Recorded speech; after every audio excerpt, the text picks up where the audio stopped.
Hi viewers, welcome to our channel. Mudragada Padmanabham గారు లోకేష్ గారి red book పైన కొన్ని లేఖలైతే రాశారు. మరి చాలా రోజుల తర్వాత ఆయన మళ్ళీ తెరపైకి రావడం మనం చూస్తున్నాం. మరి ఈ లేఖల్లో ఏముంది, ఏం రాశారు ఆయన? సో ఇప్పుడు ఇదే అంశం మీద డిస్కస్ చేయడానికి ప్రజెంట్ మనతో పాటు జయదేవ్ గారు సీనియర్ జర్నలిస్ట్ ఉన్నారు. వారితో ఒకసారి మాట్లాడి తెలుసుకుంటాం. నమస్కారం సార్. సార్, ఎలక్షన్స్ తర్వాత ముద్రగడ పద్మనాభం గారు ఆయన పేరు మార్చుకొని సైలెంట్ అయిపోయారు. పద్మనాభరెడ్డిగా మార్చుకొని సైలెంట్ అయిపోయారు. మళ్ళీ ఇప్పుడు తెరపైకి వచ్చేసారు.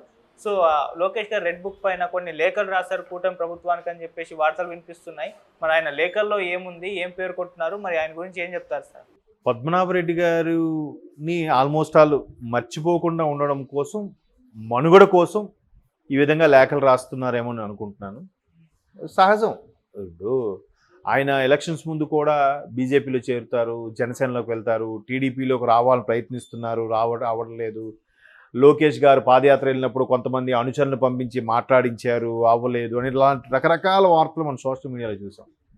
ఎట్టకేలకు ఎవరు ఇది అవ్వకపోతే మరలా వైసీపీలోకి వెళ్ళబోతున్నాను, భారీ కాన్వాయ్తో వెళ్ళి వైసీపీలో చేరిక, ముద్రగడ వాళ్ళ అబ్బాయి ఇద్దరూ వెళ్తే ఒకరికి ఎంపీ ఒకరికి ఎమ్మెల్యే పదవి సీట్ ఇస్తారు, ఆ పర్టికులర్ నియోజకవర్గం నుంచి పోటీ చేస్తారు, ఈ వార్తలు. ఎట్టకేలకు ఇద్దరికి మొండి చేయి చూపించిన వైసీపీ వెనక్కి తిరిగి వచ్చేసిన ముద్రగడ గారు అనే ఒక న్యూసు, మరలా ముద్రగడ గారు ఒక్కరికే అవకాశం ఇస్తారని పిలిపించారని రకరకాలుగా తిప్పారు. అటు తిరిగి నిజంగా అది ఆయన ఫ్యాన్స్ క్రియేట్ చేశారా లేదా ఆయన మీడియాకి లీక్ చేశారా ఈ ఇన్ఫర్మేషన్ తెలియదు, కానీ చాలా జిగ్జాగ్గా అయ్యింది. ఎట్టకేలకు ఒక 1000 కార్లతో క్యాన్వాయ్గా వెళ్ళి తాడేపల్లి ప్యాలెస్లో కలుస్తానండం, ఆ తర్వాత ఒక 1,00,000 మందితో వెళ్ళి కలుస్తానండి, ఏవో ఇలాగే వచ్చే వన్ ఫైన్ డే సింపుల్గా వెళ్ళి కలిసేసి తుస్సు అనిపించేశారు. అయితే జగన్మోహన్ రెడ్డి గారు కానీ గెలవకపోతే నేను పేరు మార్చుకుంటాను అనేది కూడా పెద్ద సెన్సేషన్ అయిపోయింది. నామకరణానికి రెడీగా ఉండని చాలామంది చెప్పడం ఇవన్నీ జరిగాయి. ఇప్పుడు అందుకే పద్మనాభరెడ్డి గారు అంటున్నారు. అయితే లోకేష్ గారి రెడ్ బుక్ అంశము అనే ప్రస్తావన ఎందుకు వస్తుందని అంటే, వీళ్ళందరూ కూడా ఒక విధంగా తప్పు చేశామని భయపడుతున్నారా లేదా ఆ తప్పులని దొరికిపోతామని భయపడుతున్నారా? ఇప్పుడు ఈవెన్ జగన్మోహన్ రెడ్డి గారు కూడా రెడ్ బుక్ రాజ్యాంగం అనే మాట్లాడుతున్నారు. ఈ సోషల్ మీడియాలో ఏదైతే ఇష్టానుసారంగా వ్యాఖ్యలు పోస్టులు పెట్టారో వీళ్ళకి సంబంధించి వాళ్ళు ఎందుకో బాగా ఇబ్బంది పడుతున్నట్టు అనిపిస్తుంది. ఎంత ఇబ్బంది పడుతున్నట్టు అనిపిస్తుంది అంటే, మా ఇష్టం వచ్చినట్టు నోటికి వచ్చినట్టు మాట్లాడటము ఇవన్నీ జరిగిన తర్వాత మమ్మల్ని ఎవడేం చేయడలే, నెక్స్ట్ రాబోయే 30 ఏళ్ళు అన్న గవర్నమెంట్ ఉంటుంది అనే విచ్చలవిడిగా పోస్టులు పెట్టిన వాళ్ళందరూ కూడా తోక ముడిచారు. దానికి వర్ర రవీందర్ రెడ్డి, బోరుగడ్డ, లేదంటే ఇప్పుడు శ్రీరెడ్డి గారు క్షమాపణ కోరుతూ ఒక లేఖ, సోషల్ మీడియా వేదికగా క్షమాపణ చెప్తూ ఒక వీడియో పోస్టు, ఇవన్నీ చూశాక ఇప్పుడు ఈయన జగన్మోహన్ రెడ్డి గారు ఏం చేశారంటే, వైసీపీలో సోషల్ మీడియా ద్వారా ఎవరైతే పోస్టులు పెట్టి అరెస్టులకి గురి కాబోతున్నారో వాళ్ళ తరపున మాట్లాడడం కోసం ఒక్కొక్క జిల్లాకి 2 చొప్పున కొంతమంది నాయకులను కూడా జగన్మోహన్ రెడ్డి గారు పోస్ట్ చేశారు. సో అలాగే కొంతమంది నాయకులను పెట్టినప్పుడు మన శ్రీకాకుళంకి మాజీ మంత్రి అప్పలరాజు గారు, అలాగే మన వంగ గీత గారు ఇక్కడ గోదావరి జిల్లాలకి, అలాగే రకరకాలుగా నాకు పేర్లు సరిగ్గా గుర్తు రావట్లేదు, ఒక్కొక్క జిల్లాలో ఒక్కొక్క ఫెమిలియర్ మాజీ ఎమ్మెల్యేలను తీసుకొని సోషల్ మీడియాలో అగ్రెసివ్గా చేసిన వాళ్ళకి అండగా మీరు నిలబడండి, అవసరమైతే న్యాయపరమైన సపోర్ట్ కూడా మీరు ఇవ్వాలి అన్నట్టుగా అధినేత జగన్మోహన్ రెడ్డి గారి ఆదేశాల అనుసారం వాళ్ళు నడుచుకుంటున్నారు. ఈయనకి మరి ఏ పదవి ఇచ్చారని నాకు తెలియదు, కానీ ఈయన ఓడిపోవడము, జగన్మోహన్ గవర్నమెంట్ రాకపోవడం కూడా స్తబ్దుగా ఉండిపోయారు.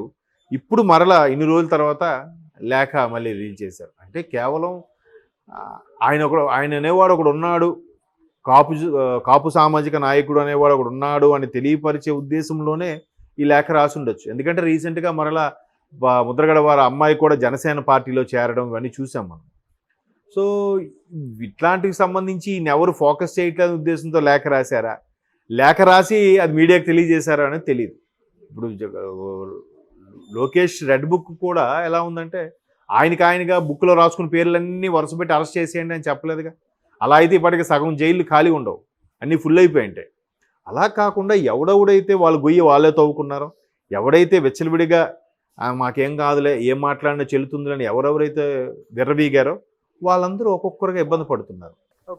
గతంలో జరిగిన పరిణామాల దృష్ట్యా అరెస్ట్ అవుతున్నారే తప్ప కక్ష సాధింపు అయితే కాదు. అఫ్కోర్స్ ప్రతిపక్షంలో ఉన్న వాళ్ళు నిజంగా బాగా చేసినా చేయకపోయినా బాగుంటే బాగోలేదని అనాలి, లేదంటే వాళ్ళు తప్పు చేసి అరెస్ట్ చేసినా కూడా అక్రమంగా అరెస్ట్ చేశారనే అనాలి. అక్రమంగా అరెస్ట్ చేశారనడానికి ఇది ఇబ్బంది ఏం లేదు, సాక్ష్యాధారాలు కూడా ఉన్నాయి. మరీ చంద్రబాబు నాయుడు గారిని అరెస్ట్ చేసినట్టుగా సాక్ష్యాలు పుట్టించి ఎవరు అరెస్ట్ చేయట్లే. అలా అయితే ప్రతి ఒక్కరిని అరెస్ట్ చేయాలి. అలాగైతే కొడాలి నాన్నగారిని కూడా అరెస్ట్ చేయలేము కదా, ఆయన అంత ఇదిగా మాట్లాడినందుకు. ఆయన వైపు ఏం వెళ్ళలేదే, ఆయన గురించి ఎక్కడ మాట్లాడలేదే, లేకపోతే ఆయన గురించి అరెస్ట్ వారెంట్ ఇష్యూ అయ్యింది, లేదంటే పోలీసులు అరెస్ట్ చేయబోతున్నారు, అలాంటివి ఏం జరగలేదు కదా. ఆయన మానే ఉన్నాడు, వంశీ ఆయన పని ఆయన ఉన్నాడు, అనిల్ కుమార్ యాదవ్ అలాగే ఉన్నాడు, రోజా గారు అలాగే ఉన్నారు. వీళ్ళందరూ ఎవరు మానే వాళ్ళు ఉన్నారు కదా. వీళ్ళకే ఎందుకు చేస్తున్నారంటే వీళ్ళు మితిమీరిన కామెంట్స్తో, మితిమీరిన థంబ్నెయిల్స్తో ఇబ్బందికర పరిస్థితులు సృష్టించడం, అది వాళ్ళనే కాకుండా వాళ్ళ కుటుంబ సభ్యుల్ని, ఇంటి ఆడవాళ్ళని, చంటి పిల్లల్ని కూడా వదలకుండా పోస్టులు పెట్టడం, దీనికి కామన్గా చెక్ పెట్టాలనే ఉద్దేశంతో ప్రభుత్వం కూటమిలో ఉండే ముఖ్యమంత్రులతో సమీక్ష జరిగిన తర్వాత నేను తీసుకున్నాను. నేను ముఖ్యమంత్రి చంద్రబాబు నాయుడు గారి నుంచి, ఉప ముఖ్యమంత్రి పవన్ కళ్యాణ్ గారి నుంచి, కింద స్థాయిలో ఉండే కార్పొరేటర్లు వాళ్ళ వరకు కూడా అందరినీ దృష్టిలో పెట్టుకొని ఒక చట్టం తీసుకొద్దాం, వాళ్ళకి వాళ్ళకి అరెస్టులు చేద్దామని కాన్సెప్ట్ తీసుకొచ్చారు. సో అలా తీసుకొచ్చినప్పుడు ఒక్కొక్కరు ఏ విధంగా స్పందిస్తున్నారు, ఇదవుతున్నారు. బట్ ఈయన కూడా వైసీపీలో ఉన్నానని చెప్పుకునేందుకు ఏదో ఒకటి స్పందించాలి కాబట్టి లేఖ రాశారేమో నా అభిప్రాయం. అంతకుమించి అందులో ఏమీ లేదు. అలా అనుకుంటే మరి గతంలో తుని దగ్గర రైలు రోకో జరిగినప్పుడు, కాపు సామాజిక వర్గం దృష్ట్యా రైలు రోకో జరిగినప్పుడు చాలామంది ఇబ్బందులు పడ్డారు. దానికి మెయిన్గా ఇతను హౌస్ అరెస్ట్ అయ్యాడు, అతను రెచ్చగొట్టడం వల్లే చాలామంది ఇదయ్యారని చెప్పి ఇప్పటికీ కొంతమంది కాపు సామాజిక సోదరులు ఇప్పటికీ కేసులు ఎదుర్కొంటూనే ఉన్నారు. మరి అలా అక్కడ చూస్తే ఈయన సేఫ్ జోన్లో ఉన్నాడుగా. నిజంగా కూటమి ప్రభుత్వం కక్ష సాధింపుగా చేయాలనుకుంటే ఈయన కూడా లోపల వేయచ్చు కదా, అట్లా చేయలేదు కదా. కాకపోతే బాబు జగన్మోహన్ రెడ్డి గారు, నేను ఒకడిని ఉన్నాను, గవర్నమెంట్ పోయింది కాబట్టి ఇప్పటికైనా నాకు ఒక పదవి ఏదో ఇప్పించండి, ఆ పదవి చెప్పుకొని వెళ్తాను అన్నట్టుగానే ఉంది తప్ప, చాలామంది అది ఎక్స్పెక్ట్ చేస్తారు. ఒక హోదా, ఒక పదవి, ఓకే, అధికార ప్రతినిధి లేదా party general secretary, party vice president లేదా పార్టీ ట్రెజరర్, ఇలాంటి కొన్ని పెట్టుకుంటే వాళ్ళు చెప్పుకోవడానికి కూడా బాగుంటుంది కదా.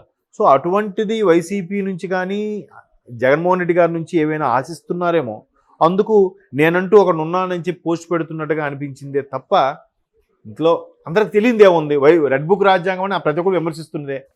ఎప్పుడూ పేరు నోరెత్తని లోకేష్ గారి పేరెత్తడానికి ఇష్టపడి మాజీ ముఖ్యమంత్రి జగన్మోహన్ రెడ్డి గారే